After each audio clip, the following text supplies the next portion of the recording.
Okay. I know, I found that. There's Bill. Walking the dog. I'm walking the dog. Walking the dog. First things first. Yeah. Wow, what an audience. We had no idea, because everybody is, got the storm on their minds. But so thank you for being here, because every time anybody comes in, it supports the artists and it supports the gallery, and we so appreciate every visit. And most of you, I think, are familiar with Dan or Dan's work. He's been here a few times. Many of you have met him. For those of you who don't know him, Dan Welden is the artist that is responsible for all the work in this gallery in one form or another. Everything in the front room is his own work. Everything in the second room and the third room are collaborative prints. So the artists have worked with Dan and to create the images. Dan pulls the prints. So I don't have a lot more to say. I think that's how I started the last artist talk speech. Dan has the stories. Tonight's focus is going to be on his relationships with these artists. Some of the names are quite recognizable. Dan's worked with several of them for a decade or more. Some, I think, are probably close to 30 years. So we want to know the stories. We want to know what it's like for Dan. We want to know some of the stuff about the artists that we wouldn't find in a book. And most of all, we're just here to enjoy all of our presence here and enjoy Dan's company and the stories that he has to tell. So Dan Welden is here. He just drove in 4 hours from the Catskills. So that's quite a feat in itself. And I'm really thankful he's here. Thank you all for being here. Please help me welcome Dan Welden.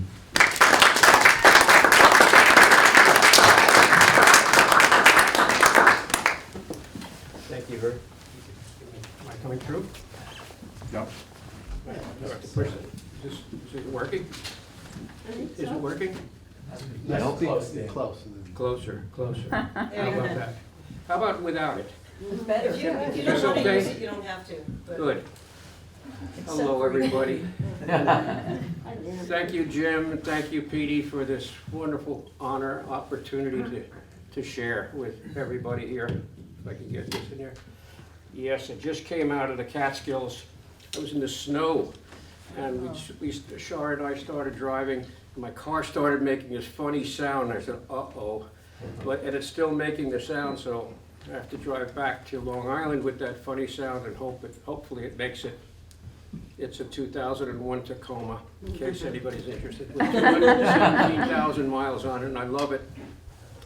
So again, thank you all for coming, and I'm hoping that what I can share with you will be some things of interest. I think 50 years is more like it in terms of working with Roy Nicholson.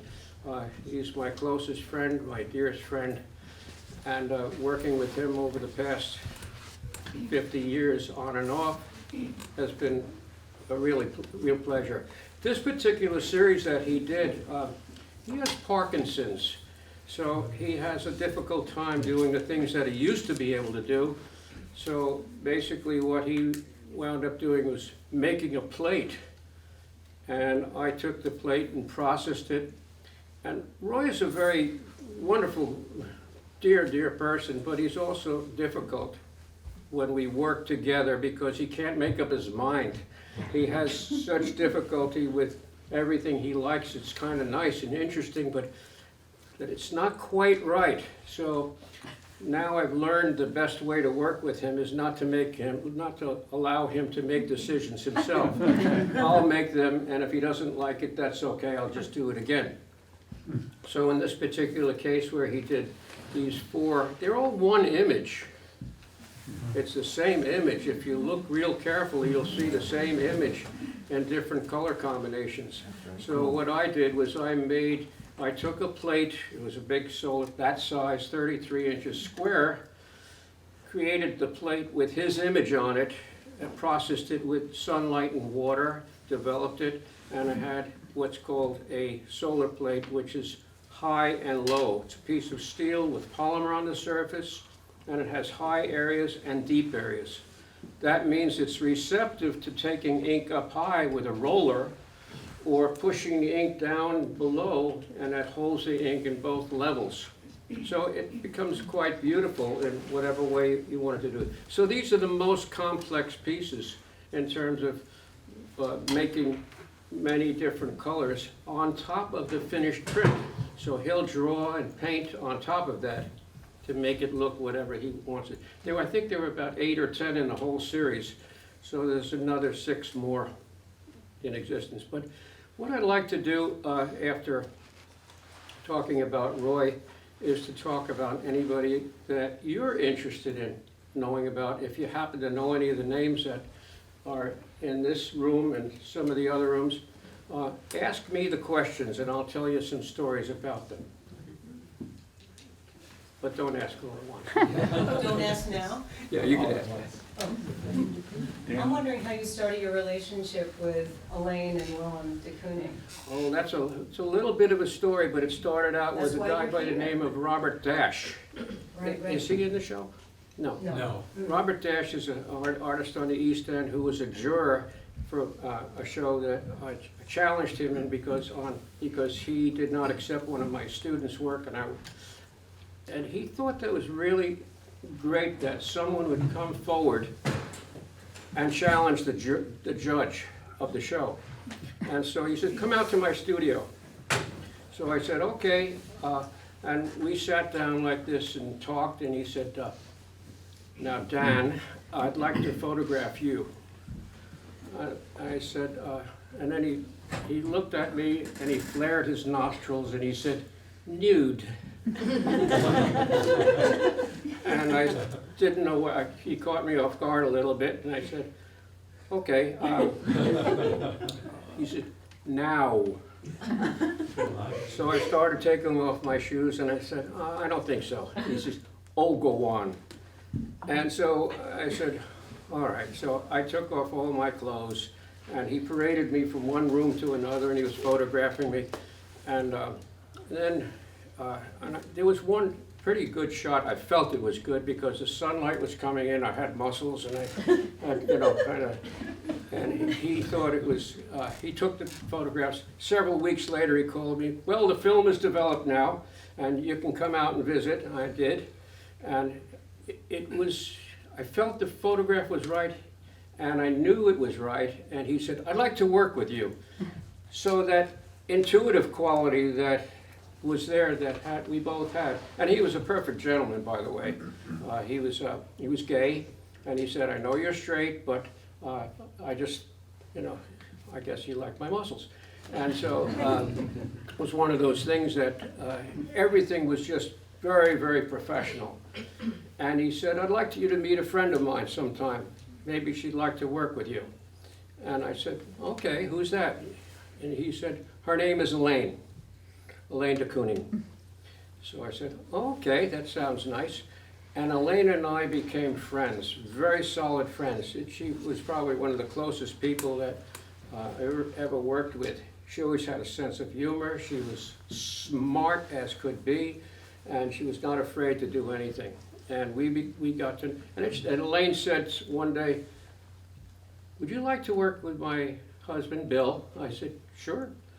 That's Welden de Kooning, the most famous living artist, or one of the most famous living artists on the planet.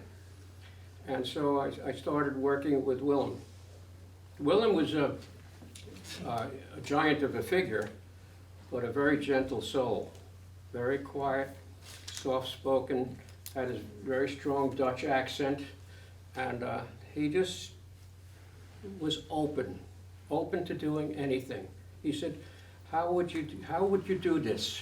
I said, well, you take your crayon and work on it.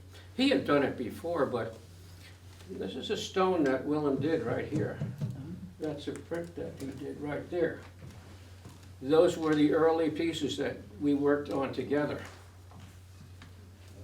And those things were very exciting to me because one day we were working together and he had his work sell at Sotheby's, and it sold one of his paintings sold for $20 million that day. It was the highest price that any painting from any living artist ever sold for. I said, so what do you think of that? How does that make you feel? And he just said, sheesh, that's a lot of money. That's a lot of money. You know, he was just one of those. He was such a humble man. It really didn't matter how much it was. He just shook his. He didn't get that money, of course, because that was, you know, generation after generation having been bought and sold. One day on our second, I guess it was that one down in the corner. That was done for Southampton Hospital as a fundraiser. And that piece, I started out, it was a stone, lithographic stone. He did the drawing on it. I took the stone back home and processed it and proofed it.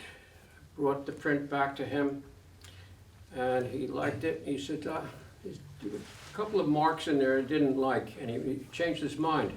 He said, can you take out the eyes? There were two like eyes in that one part. He said, can you take out the eyes? I said, yeah, I can erase them, which I did. And then he printed the edition. And they were without the eyes, like that one is. So the entire edition looked like that, except for the proof that I still have with the eyes in it. But the funniest story with him was, we did another edition, and I think it was, could have been this one. And there he is working. And I did the same thing where I proofed it, brought it to him to look at, and he signed it. And I brought the original artist proof back home to my studio and printed the entire edition. And I left at home the proof, and I brought the edition to him, which was about 45 impressions. And I forgot which side was up and which side was down. And I was a little bit, you know, I'm supposed to know what I'm doing here, but I forgot which side was up. And you know, you can't really tell if you hold that upside down or not. It's really depends upon what you like, right? And so when I put it in front of him to sign, I put it at an angle so that he would turn it the right way. And he looked at it, and he looked at it, and he turned it, and he signed the whole edition. Well, guess what? Did he know that it was upside down? No, we didn't know. He never knew. I didn't know either. But the whole edition was signed upside down from the. Not really. It's a silly little thing, but it's one of those stories that kind of, you know, make fun. It's fun. So the AP that you have is not signed, is that correct? It is signed. On the other side? It's signed up on the other reverse side. Yes. I love it. Yeah. But that's right side up then. It's well, the edition is one way, the AP is the other way. So. Right. But you know, I know of artists that don't know which side is up, or they sometimes anticipate for how is somebody else going to like it. And I've known of artists to sign it in two parts. One on the bottom and one on the side, so that the buyer can turn it whichever way they want. Well, you know, that's. What years are you talking about? We started working, years of working with other artists. I mean, What the year in? well, with the Giddings, it was in the late 70s, early 80s. Roy Nicholson was a little earlier. So that's how, it goes back quite a ways. So Roy is the only one other than Eric Fischel that's still alive. I'm sorry, and Kiki Smith. She is also still alive. And Carol Hunt. And Carol Hunt. Where's Carol? Yeah, she's somewhere there. On the end wall. Oh, right. Carol is also a very long-time friend, almost as long as Roy. I had a couple of questions. One about Roy Nicholson's. Is that plate is it gone through the press twice or more than once, or just once, and then colored in? Well, when I ran that press, that plate through the press, it could have several colors on it. Yeah. So as I try to say is that that plate has various levels to it, a high level and a deep level. So when it has a level up here and a level down below, it can be inked down here and then wiped off the surface, and then a roller can go over the top. I can roll with another color on top of it. Right. That's a way of getting several colors at the same time. With one pull through. One yeah. time through the press. Yeah. I could also be fancy with many different colors on a little thing called a dauber. And that is, we're taking ink and just pushing it in here, pushing it in. That's the way they used to print with Currier and Ives, with little parts of different colors when they would do bouquets of flowers, and they would dab in different colors. And you could always tell which ones were done on a Friday night. Wanted to ask just one other question about your trees over there.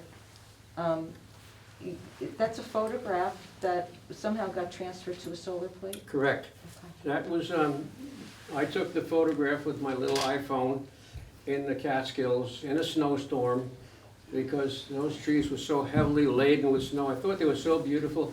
And I didn't know at the time what I was going to do with it. I just felt, well, I'm going to do something with it. And I photographed it, made what's called a transparency of that size. I took it to Staples, and they took my film, or not film, but they took my digital image and they made transparencies, which I took, put onto a light-sensitive plate, exposed in the sun, developed with water, and I had a plate made. So that plate was capable of printing one color, which was black.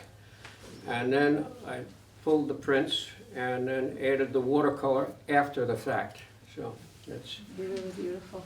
Thank you. I really enjoyed it. It's not my typical way of working, but it was something that I felt strongly about.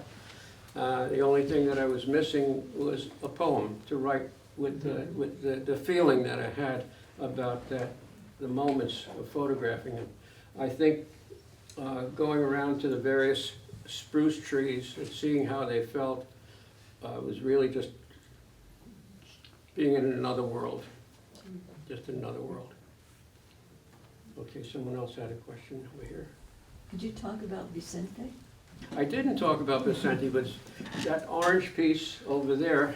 It's more unusual for his work, but How did you know that? how do I know which? That it was unusual? Because I've seen his work a number of times, and I really love his work. And well, from what I've seen, I've never seen those white spaces. There's always color over and blending, and it's, so the white was kind of a different. It was a very different piece for him. In fact, there's 5 colors there. There's 2 oranges. And Yeah, that's what gives, yeah. so you can see the difference between the orange on the top and the one on the bottom. Yeah. And so, but the one is is on top of the other, so that's what gives it the intensity of that orange. And he brought that into his wife. His wife's name was Harriet, and he brought this in, and he was kind of feeling pretty good about it. And he said, "What do you think?" And she looked at it. She made a face, like, I don't like orange. Why did you do that? He said, "That's why I did it, because you don't like orange." But it was so, he said it was such, he was a very proud man. He actually got the gold medal from the King of Spain. He was quite famous in Spain as well as here too. And, but he had an elegance about himself, very, very lovely. He was really a lovely man. And he had, I remember one time, it was a group of people that came to his studio, a busload of people, and they said, a woman said, "Mr. Vicente, could you please explain what you're doing with your work?" And he said, "Madame, if I were, I am an artist, not a writer." So he said, "I can't put it into words." So that was a very, very interesting kind of a statement, because so many of us can't really put those feelings and statements that we're doing visually into the written word. And sometimes we can. I thought maybe he was gonna say, you wanted him to put orange there. Would you ever make a suggestion like that, or was it? Would I? Like, I thought maybe to his wife, he would say that it was your fault the orange was there. But would that be something you would ever, to make suggestions for colors or anything? That's a very interesting question, because as a collaborator with someone that's, that knows what they're doing, I generally don't say a word. However, sometimes an artist can get lost, just like anybody else, and they can be stumbling over, well, what am I gonna do now? And so something like, it's just a fresh eye. It doesn't have to be, even a child sometimes can have a nice opinion about something. And so as long as the artist is open and not too closed about it, you know, I don't mind making a suggestion, but I don't volunteer suggestions at first until I get to know the person. There are seats in here if you'd like to, plenty of seats, come on in. So it could be ticklish. I made the mistake once when I was working with Tanya Grossman at ULAE, where I was a printer, not a master printer. And I was working with a stone like this with an artist by the name of Larry Rivers. And Larry Rivers was a messy kind of a painter and artist, and he had fingerprints on it, and I said, should I take them off? Oh, no, you don't want to do that. You want to, those are the artist's hands. You don't want to touch that. And I learned rather quickly as a young printer not to touch anything like that. So, and that's where, you know, it could be very important. When I get home, I'll be expecting something in the mail from an artist named John Alexander. And John Alexander is pretty well known on Long Island and in Texas. And he's sending me something to make a plate of, and then we'll talk about it once I start making it. This is not printing, it's printmaking, where it's very flexible and things can change and alter and become darker, lighter, different colors.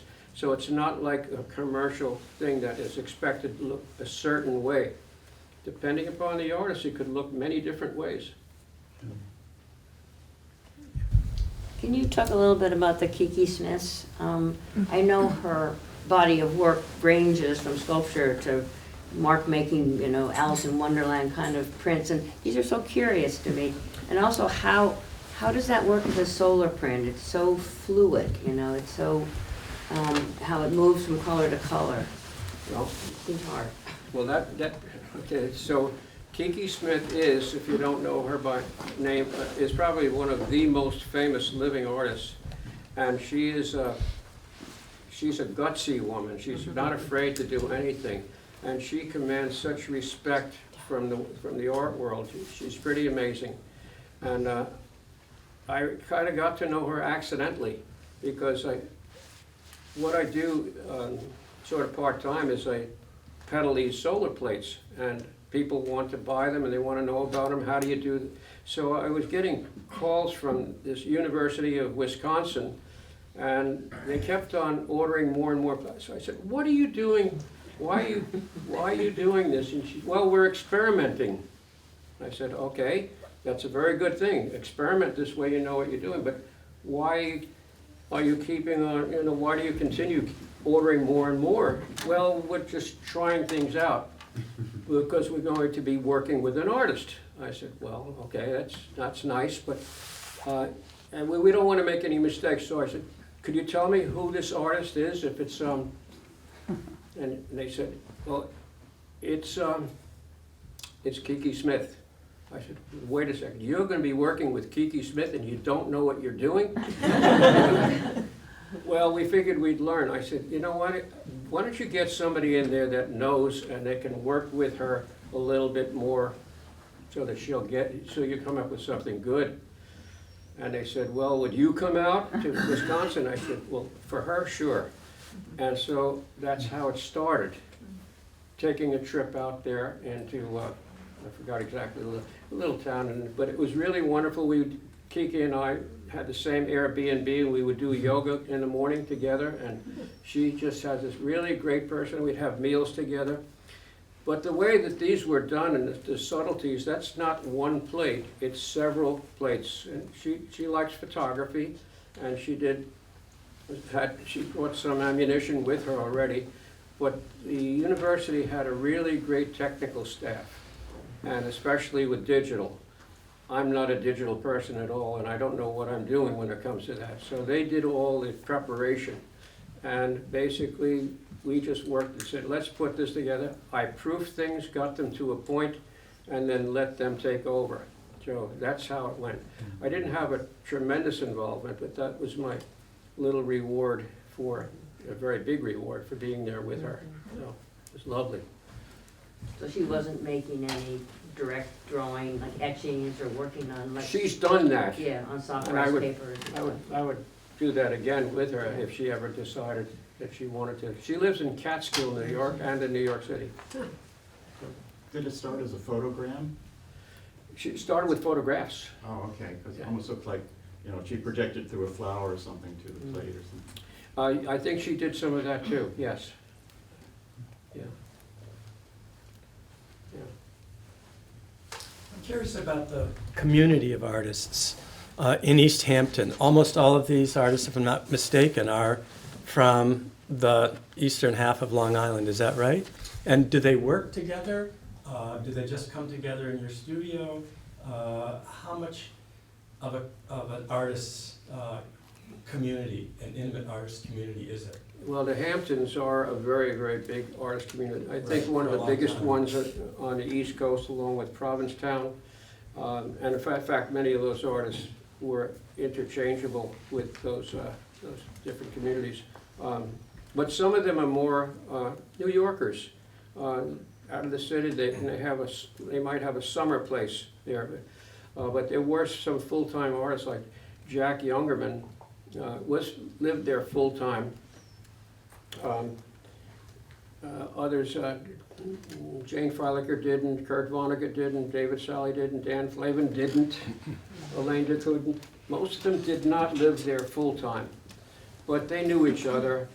If they hung out together or not, I think at one point or other they might have. Esteban lived there full-time. Eric Fischel, part-time there and part-time New York. Carol Hunt is full-time, so.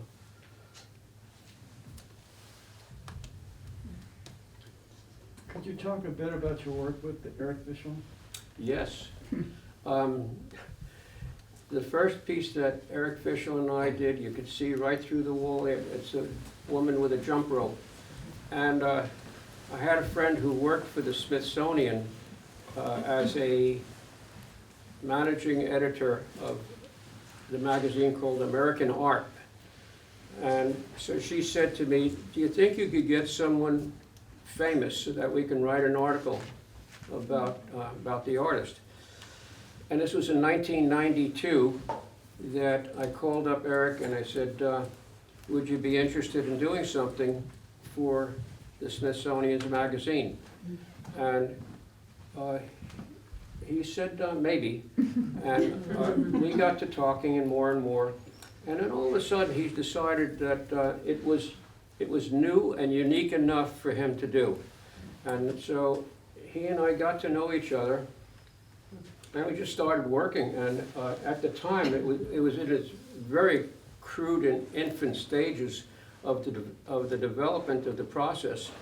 So it wasn't as refined as what we have been doing much more lately. So this was much more high contrasty, but we had a lot of fun doing it. He did, before this print, he did so many experiments. I must say he was probably one of the most patient people with me because I wasn't sure about what I was doing. Nobody knew it. Nobody knew how to do it. I had no teacher in the process. So I said, well, let's try it. And we wound up doing a panel talk, Eric and I, at the College Art Association convention at probably the Hilton or someplace in New York. And I started off the lecture, the talk, with showing his rejects. And it was one terrible piece after another. He did not see this coming.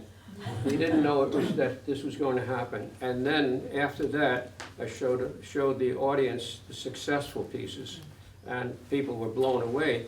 And what it really did was show patience of an individual. Eric Fischel had such patience about being able to deal with mistake after mistake, not on his part, on my part, because I wasn't able to produce what he wanted.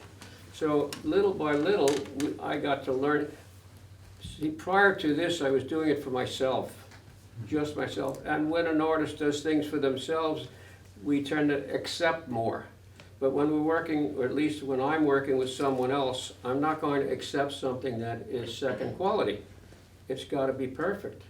So, in that case with him, I was not pleased with it. He knew it, and I said, okay, we're going to make it. We'll make it work. And we sure did when it came to this piece. It opened up the whole world of printmaking, and it became revolutionary.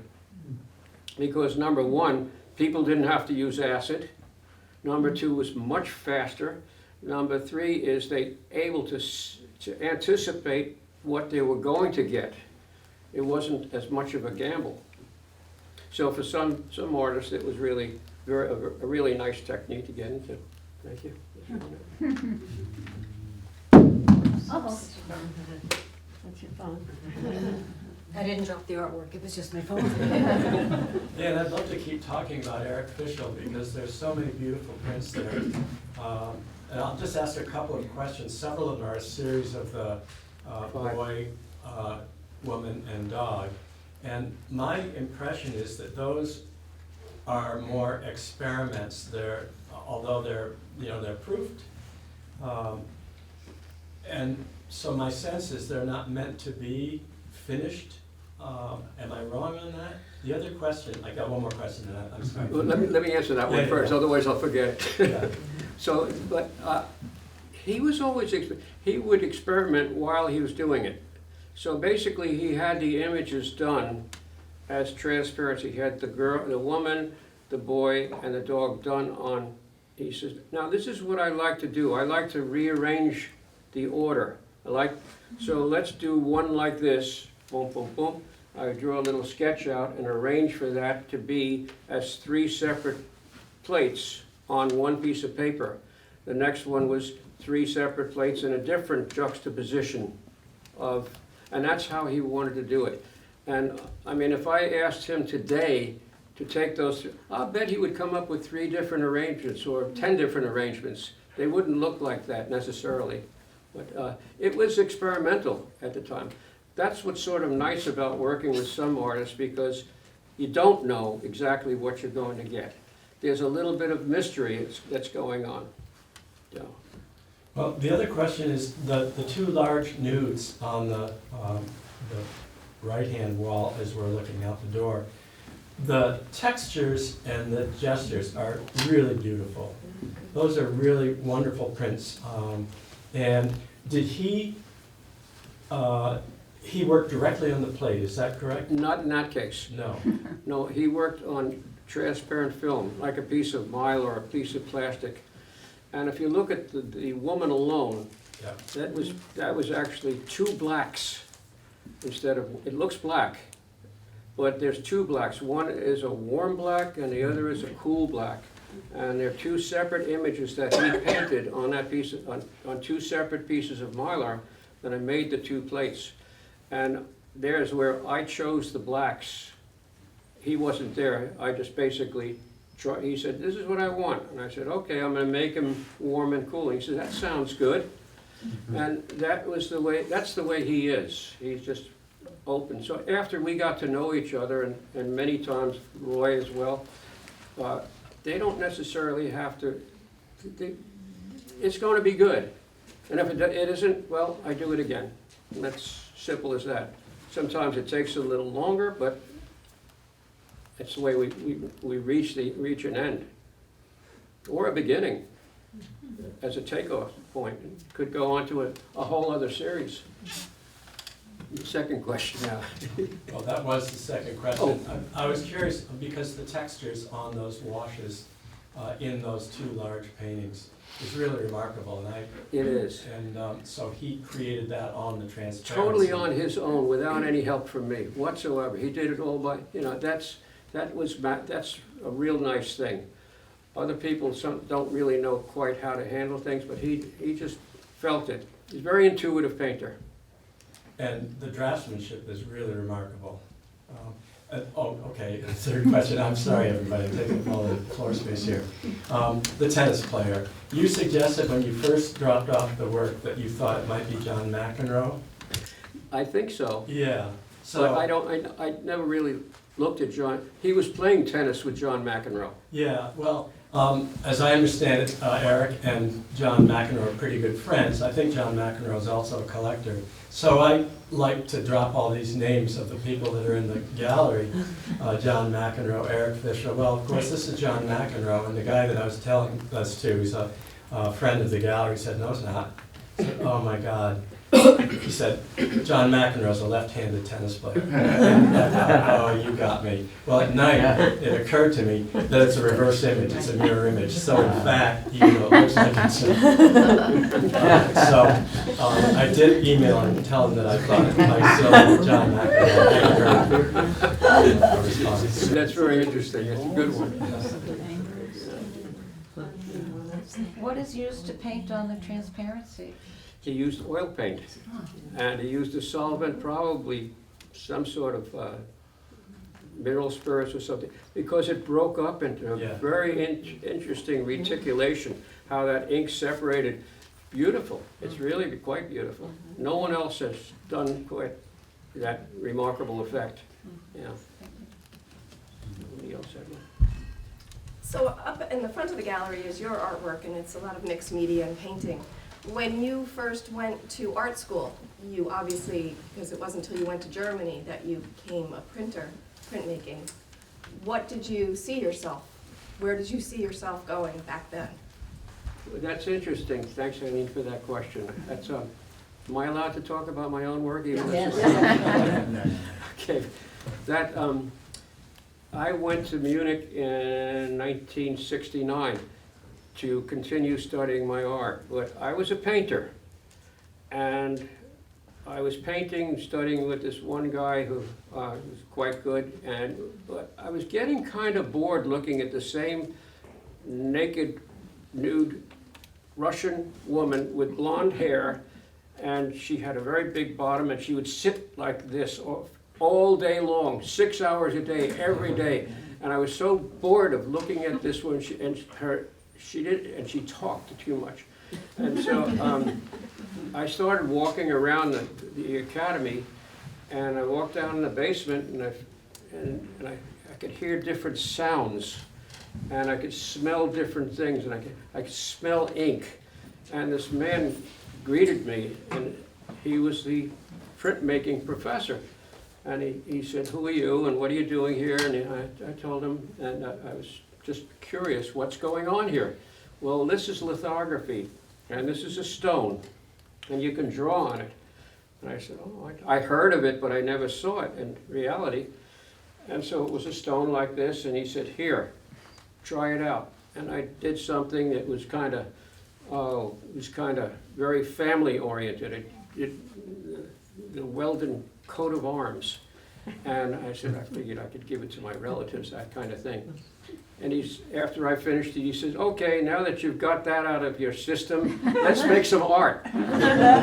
So that's how I started getting involved with printmaking. And this man was the greatest man in my life as far as taking me someplace. And he just said, we became friends. We would go into the Alps, and he would show me this, show me that. It wasn't just telling me how to run a press. This is art, this is color, and how things were put together. And he was a very, very interesting. He knew everything, but he also had the ability to teach in a way that no one else ever did. He was the kind of guy that would dangle the carrot, and I couldn't quite grasp it. He'd hold it out there. He'd always not give an answer, he would always provide the question. So that kind of teaching was very interesting for me because it helped me think about how are things done and how do you put, how can you create? And that man, I really felt very responsible for doing what he did for me. Later on, I continued making prints, started working with Tanya Grossman's studio, and then when COVID came along, I returned to painting again. It was a perfect opportunity. COVID provided me the idea of being isolated, alone, and enabled me to work and develop my painting again. So that's really what happened with, but if you look at the paintings, there's a lot of graphic work in there, a lot of line work, and that probably stemmed from the stone. And that's where, and thank you for that question.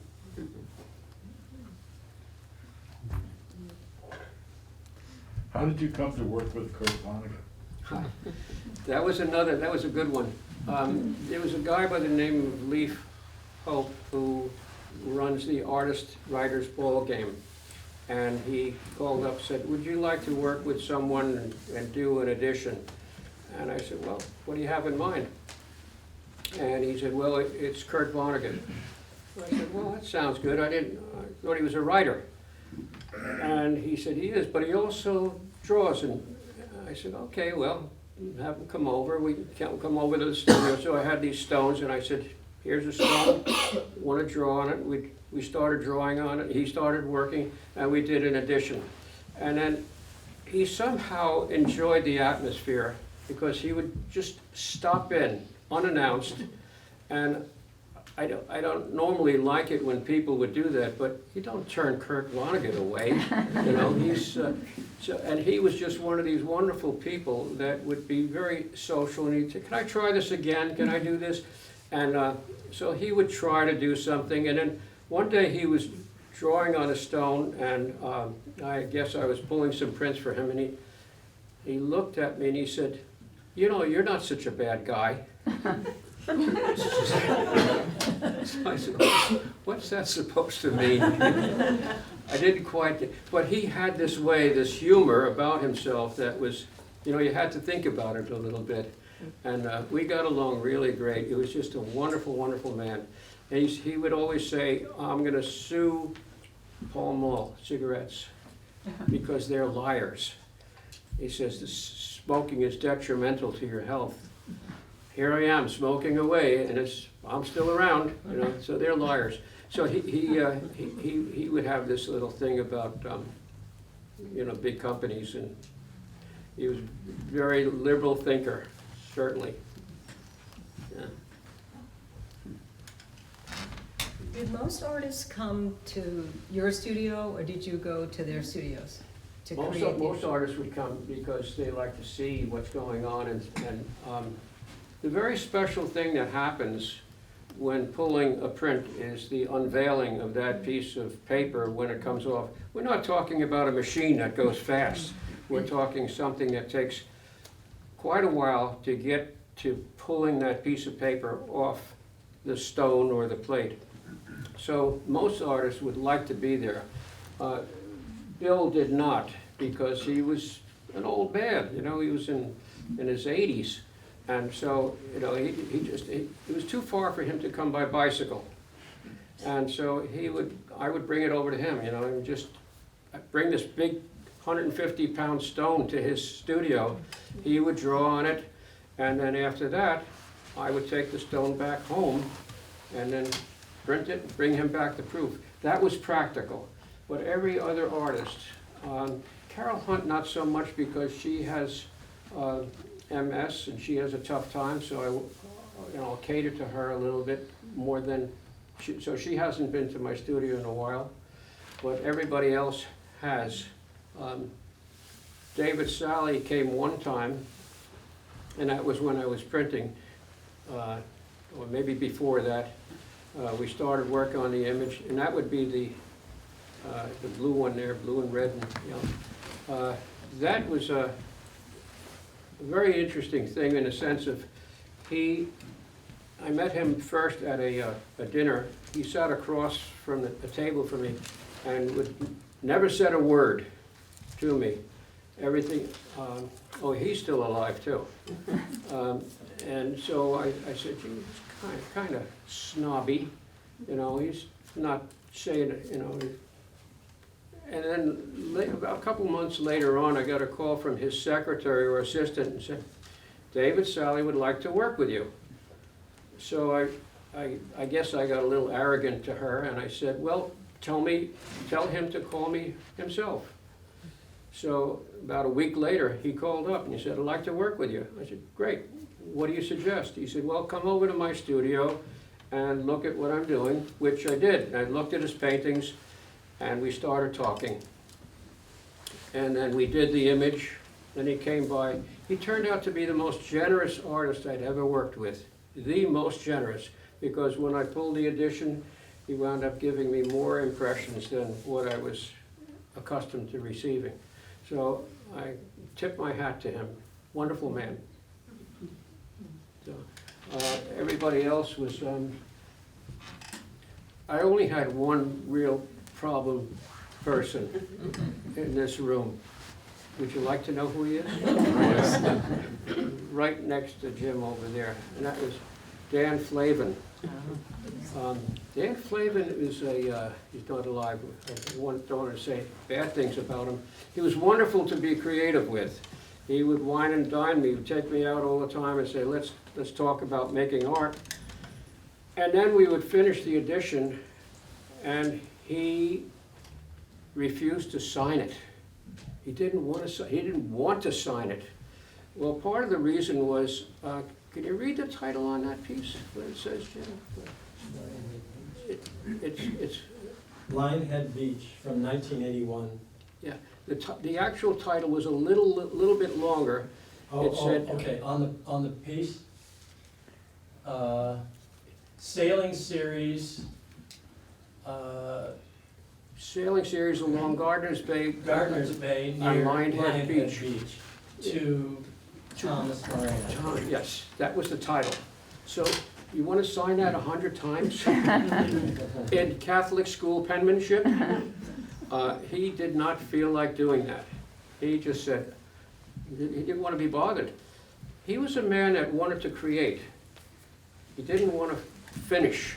He was more a person who thought about it, loved doing it, and that particular image was really quite a chore to do, because it was, again, on one of these big stones that my buddy Roy Nicholson and I wheeled that stone out on a beach in the sand with little wheels, trying to push this. We got it to, and he said, okay, now I have to warm up. So he did several little gestural drawings of the sailboats coming along before taking the crayon and did this very quick drawing on that stone. And he said, don't tell anybody how long it took. So, because it was very fast, but it took some warming up to do. And, but it was really quite beautiful, I thought. And he did a number of them. That, that's the last image I have of that one. That was also for the Southampton Hospital.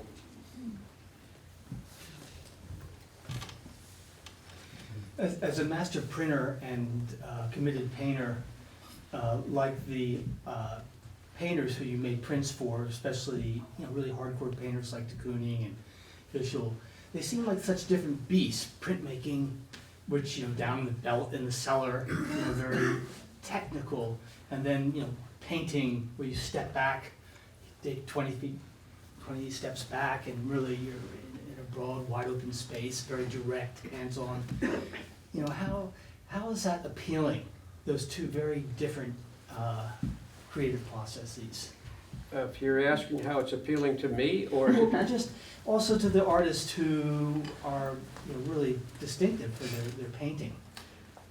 Well, the two disciplines, and you're right, you're 100% right. They're two different mentalities, two different spirits, and they're very different. And I guess it's a matter of wearing two different hats. So sometimes you have to be one person, not sometimes another. Printmaking is quite disciplined, and it's something that takes thought, knowledge, and it's up here. It's also, Where painting tends to come more from here. So, you know, it really doesn't matter how much paint you have on the brush. It'll work. Where it certainly matters how much ink is on the roller, because there you can make it or break it. So there's where the thinking part is essential in terms of how much pressure can you put down on the stone before it breaks. And I've broken seven stones over the years, and that's the way it goes sometimes, and the image is lost. Jane Freilicher over there was involved in that Southampton Hospital portfolio project, and she did an image on a stone, and she's a painter. She's not a printmaker. So she did the image on, not that one, but a different image. And what happened was, as we were going through the stone, through the press with the stone on the bed, stone broke in half. And she went, "Oh, I'm out of here."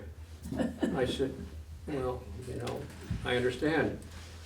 She said, "I can't continue with this project anymore. I'm done." So I said, "Okay." So actually, Dan Flavin stepped in to take her place, which was not a bad thing. But she felt so horrible that stone broke. It was like an omen to her. Well, several years later, we got to working together again, and everything worked fine. It was a different stone, a different image, a different day, and her feelings were right on the money. Everything went fine. So we never really know or understand what makes the mind tick, or what makes happiness or sorrow or sadness or a bad omen. Things come along, and we hope for the best all the time, right? When it comes to my own heart and my own work, yes, I think that's the most important thing for any artist. And in fact, I can't begin to tell you or everybody how important the feeling of painting is now compared to the way it was when I was younger. I didn't have that same sensibility, that same feeling. It took a long time to get to that point of feeling that same, getting that heartfelt feeling out on canvas. Entirely different than when I started out. But I guess this is what we go through before we get there. Petey? Oh, sorry. Eileen. What is your agreement with the artists afterwards? For instance, you have de Kooning's stone there. Don't the stones get destroyed so that no more prints can be made? And that has been destroyed, actually. Oh, it has been. Yeah, well, you can't tell. But it's true. Well, first of all, I'm not going to take a sledgehammer to something that can be used, because in this particular case of a stone, once a drawing is done, printed, then it's resurfaced again by taking sand or carborundum, a little bit of water, and another stone, and grinding it off, and then it's done. It can never be done again. In this particular case, I took an abrasive stone and I just did an X right through it. So this stone would never produce, I don't think that this is down here anymore, but it will never produce another image. This happened to be an image that I did an edition for Willem de Kooning that was never signed, except for the one that I have. It got put somewhere, and he died. So I did the work, never got compensated for it, and that's what happens sometimes. People die.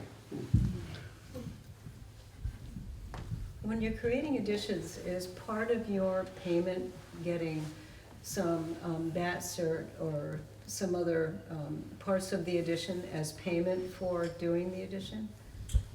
Artist proofs or? Yeah, well, it's very interesting. In his case, the honor was mine. So never well, I shouldn't say he was the most famous artist at the moment, but the feeling of working with him on my own where it was a direct relationship, was an incredible feeling to be in the same room with him. Whereas I had worked with Robert Motherwell, Jasper Johns, Rauschenberg, Saul Steinberg, and a host of others, but they were not my artists, so to say. I was working at someplace else where I printed for them. So, but working with him was a direct one-on-one, and that reward was something that I felt. Compensation, yes, it came, most of the time it came through monetary compensation, but in his case, I didn't know what to say. I really didn't, I'm not a very good businessman when it comes to that type of thing, and I think what took place was the creative act. And let's do this, let's have some fun creating and seeing what you could do. I felt very special working with him. And yes, it took a lot of work, and I probably would have, could have, should have, but didn't know enough. I just, in his case, just did it. Said, let's.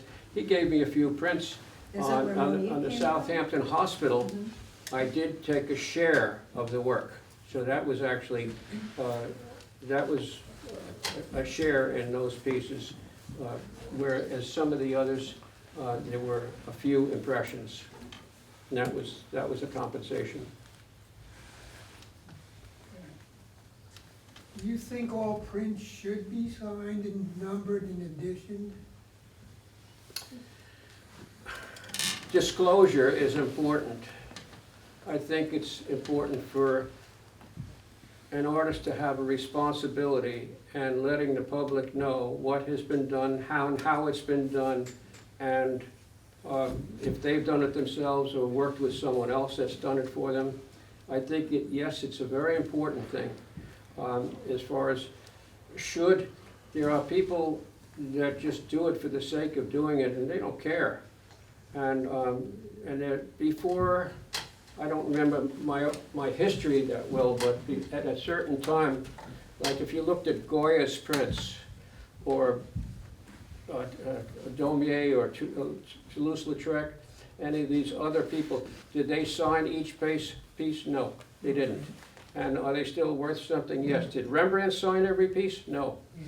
So there's all kinds of things and all kinds of hanky-panky that goes on too, when people find an old plate and they say, gee, I've got this plate, I can make more impressions of that and sell it. Well, it's not signed, and I have actually some, where is it? This is not signed, right here. It's not a print, it's a drawing. So is it worth something? I think so. Did he do it? Yes. Can I attest to the fact? Yes. So it's something that we just never got to signing it. It was given to me, and I just didn't have the, would you sign this for me? You know, I just couldn't bring myself to do that. I was grateful, and that was it. So it's a good point. I've made a lot of prints, and that's why I'm wondering if should I sign them or not bother. Because it's pretty frustrating when you don't sell them or anything, so what's the point of signing everything? It's a good point, yeah. I also know that there are many artists that have done the prints, not signed them, and their spouses have signed their names for them after they've deceased. You know. Then there are other people who forged signatures of artists. Salvador Dali being one of the biggest, where people were paid $10 a signature to sign Dali. You know, very easy name to sign. So there's that whole area of dishonesty that comes in the print world. More than, well, I mean, can't just say the print world, people have been forging things forever. I mean, many times, you know, there's copyists that sometimes did copies better than the originals. But, you know, can you stop it? Yes, put them in jail. Then they can't paint in jail, right? Can't. Yeah. Have you done monoprinting or worked with carborundum? Yes. Do you enjoy it? I enjoy, a monoprint is a monoprint or a monotype is a one-of-a-kind piece. And it's a real fun, I'm doing an event coming up in March 20th, 21st, working with about 60 to 80 artists, mono printing. And they're all going to be coming to this, it's going to be another fundraiser where they're coming to a place called LTV, local television, on a big stage, and I'll have 3 presses and 15 assistants.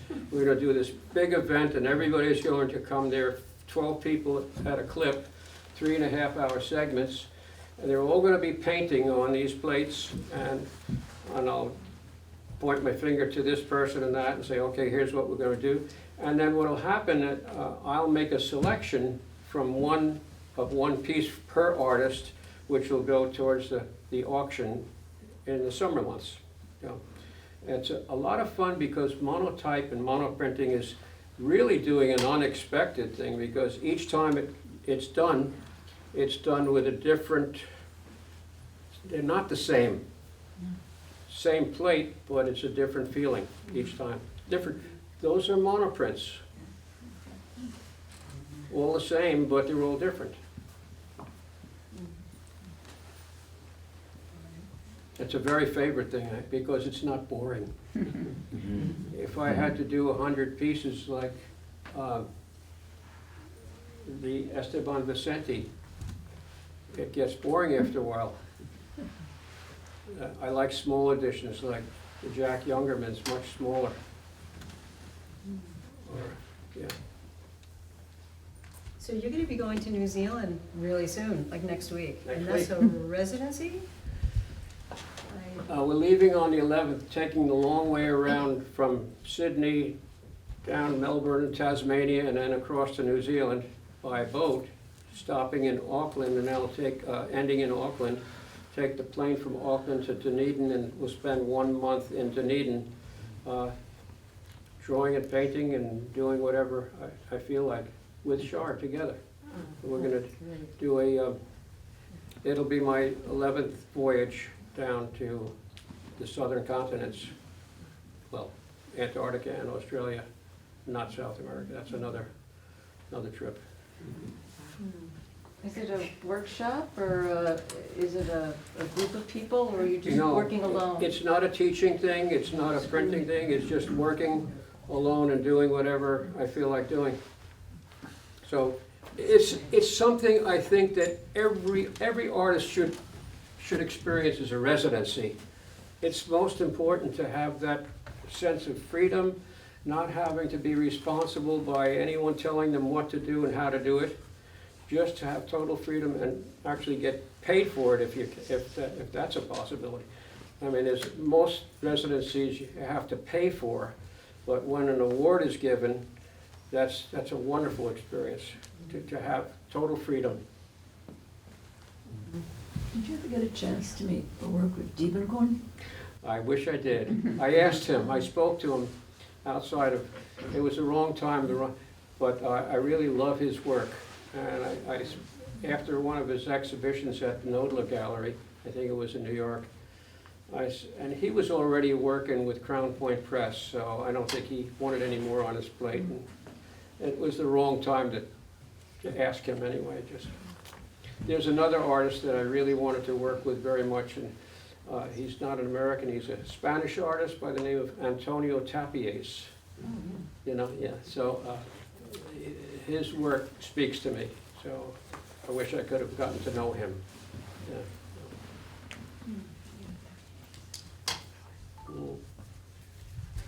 Oh, good. Sorry. So when you feel attracted to an artist, do you ask the artist sometimes if you can create an edition together? I don't do Or that they always anymore come to you? because I'm not terribly, I'm just too busy with my own stuff now to do, I mean, I've got to do this one thing with John Alexander, and, you know, something else will come along in terms of doing other pieces, but I'm not terribly eager to print for other people. It's not in my mentality right now. I mean, I might change it.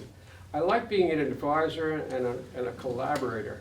And I'd like to bring it to a point and then say to someone else, as with Kiki Smith, we got it to the point of a good print and let somebody else do the printing. So this is sort of an interesting thing. We have printers and print makers. That's two different kind of things. Printers are people who do things without with having an end goal in mind. This is what I have to do. It has to look like this. Where a printmaker doesn't. A printmaker is an artist and doesn't really know from when is it really finished.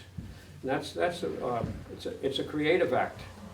Printing is a mechanical act.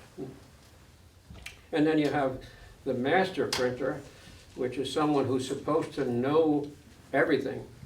And I've been given that title. Before given that, I didn't want to use it at all. I refused to use it because I didn't want to have this sense of knowing everything. I wanted to be the person who was still learning, always learning new things and how to do.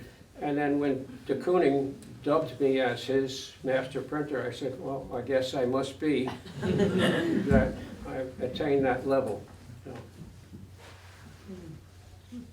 And I felt very proud of it, actually, when he said that. Oops. Okay. I guess we're... Well, it's me again, sorry. No. So, do you have challenges that you have not taken upon yourself to embrace yet? Do I have challenges? Creative challenges. Probably, I'm not talking, sorry. Yeah. probably sculpture. Really? Yeah. I've been toying with a little bit of sculpture here and there. It's not grabbed hold of me yet, but it's sort of teasing me. And I see things three-dimensionally, and I said, gee, I went the other day, or actually, not the other day, when was your birthday, Shar? March or something like that? Yeah. Shar had a birthday, and I said I have to give her something for her birthday. And I didn't know what, so I found this piece of copper that actually was a scrap from my roof, and it was all kinds of bendy and twisty and had very similar kinds of shapes as my paintings did. And I said, oh, this is beautiful, this piece, I have to do something with it. And I did some things to it, and I mounted it on a nice piece of black walnut, and it became a birthday. And I look at it with, I didn't have to do a lot to it to call it a piece, but I saw the beauty in it. I saw the beauty that this piece of metal had to it, oxidized, and I said, this is something. And then another situation came along where I created a piece that was about 12 feet by 10 feet, and it was wood, all assembled, and I had such a good time doing it. Not that it was very practical for most people. It's an outdoor piece, it was an installation, and I would do it again in a heartbeat. Thank you for that question. On your residency, or when you go away, are you going to be painting? I don't know. Because you'll have different things that you're... I don't know what I'm going to do yet. I don't have a plan. And that's one of the exciting things, that the plan is not there, so something will happen. But there are presses and there's other things you can I work don't know with if what's you want. there. I know they have a press there, but I'm not sure if I want to. They asked me to bring, to do an edition of 20 pieces when I'm there. I said, I'd rather not do that there because I know my own equipment. I'll do it faster at home. I'll do 20 pieces and bring it there. What they will do is they will take the 20 pieces and sell them to help pay for their non-for-profit. And they'll give me 50% back, so it's not a big deal. So I'm wound up having 32 that I'm bringing. Great. Yeah. Awesome. Are you gonna work at the museum or the university when you're in Dunedin? The museum is called the Gallery there. Yeah. I don't know. I'll probably stop in and see what's there. And the place, I had a residency in Dunedin in 1993. And that was a very interesting experience. It was a QE2 Arts Council grant, and it was for 3 months. And I said, well, while I'm here, I'm going to do my work, and gee, I might as well do something practical. So I had my hip replaced. So I went to the hospital and had Dr. Andrew Swan take my old hip out, put a new one in, so I am part Kiwi. And I still have my old hip. I asked him for it back, and I said, could I have it? He said, yes, you can have it back, and I made a doorknob out of it. So when people come to my house, I have to point it out to them, and it's a lot of fun. The art gallery in Dunedin, do you know it? I do. Yeah. I was supposed to have a show there, but they never granted that. I had it in another city instead, in Oamaru, and that was a little show of more photographic type images. I wasn't connected with the university, but with the Polytech at the time, in Dunedin. It was a very nice experience. But I walked around with crutches half the time. 6 weeks recovery. And just one more question. Sorry, Dan. How many people here have seen Lasting Impressions, the documentary about Dan's life? Have a lot of people? It was shown here twice, and then down on the island. So it sounds like a lot of people haven't seen it. Yeah. I hope you have the opportunity to see it someday. But near the end of that, it was Eric Fischel with you bringing the humongous press. Was that a French tool? It was a French tool. It's a very cool film to see. So that is where I asked my question. Do you have a favorite press that you like to work with? American French tool. American French tool. Yeah. Okay, does that mean Conrad too? Conrad Is it bird? yeah, Conrad makes the American Yeah. French tool, yeah. The way the history of presses in the United States, there were many different manufacturers. The best quality press for years and years was the Charles brand press, which forever was the best. And then American French tool came along, and it wasn't a Cadillac like the Charles brand, it was the Rolls Royce. So it became a much more beautiful press. What was interesting about the American French tool press, it wasn't this boxy thing. It was a press that has lines on it that are curved. Very feminine, very beautiful. And so that's what I really like about that particular machine. And it works well too. The bed on my American French tool press is 48 inches by 96 inches. So Eric Fischel came to christen that press. And I took a bottle of 1969 Moselle wine that was in the home of Jimmy Ernst, the son of Max Ernst. And got a number, and I had to use it because it wasn't good anymore anyway. It was white wine from the Moselle, and so I said nobody would know the difference anyway. And I learned that if you score a bottle of wine with a glass cutter before breaking it, it breaks easier. He didn't know that. So I made a club, very much like a Flintstone club, a piece of wood, mountain laurel. I split it in the middle, and I took a nice rock, put it in between the split, and tied it with rawhide. So it really became this very, and Eric Fischel, being a tennis player, knows how to whack things. So he was a little concerned about it not working, but it worked like a charm. It went all over the place, so it was beautiful. And the name of the press is Albrecht. Albrecht from who? Dürer, right, Albrecht Dürer. I think we are. Yeah, any other questions?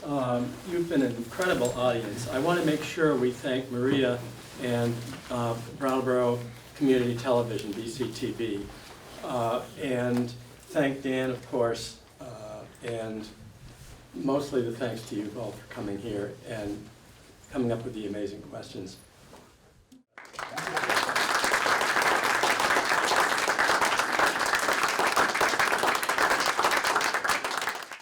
And the show is also in honor of George Gouldian back there from Ludlow. All right.